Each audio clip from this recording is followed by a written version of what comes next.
Hello everyone, and this is Multisim, and in this video I want to talk about some possible ways the circuit can be represented. It is really important to be able to create and distinguish different types of circuit diagrams and understand what they say and show. And to give you an understanding of how to analyze different diagrams, we are going to use this LED circuit, which we used in the previous lessons. One type of diagram I'm going to use in this course is the traditional circuit schematic. This is how the schematic circuit will look like for our example. These four parallel lines is the battery. The three parallel lines show a plus sign, and the single one shows the minus side of the battery. Usually the voltage is written next to a battery.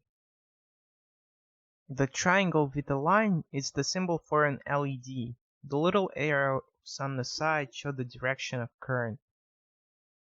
The zigzag looking thing is a resistor, which resists the current flow in the resistor. Usually in the schematic you write its value in ohms.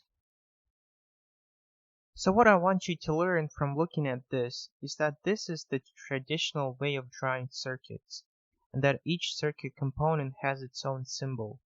Throughout the course, when you will learn new components, I will show you their symbols and how they are supposed to be represented in a schematic. Now let's look at another way of representing circuits, which I will use in this course.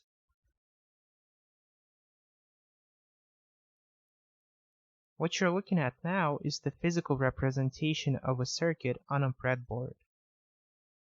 As you see, there is already a circuit built on a breadboard, and it shows how the circuit can be built physically using a breadboard. All of the components on this diagram are represented the same way as they look in real life, and this makes it easy to assemble the circuit. This is the type of schematic I will use the most frequently to make it easier for you to assemble the circuits in this course.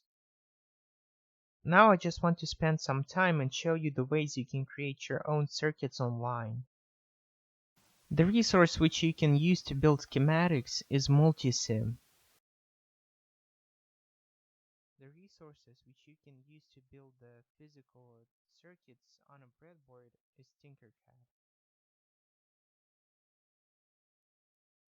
This is it for this lesson.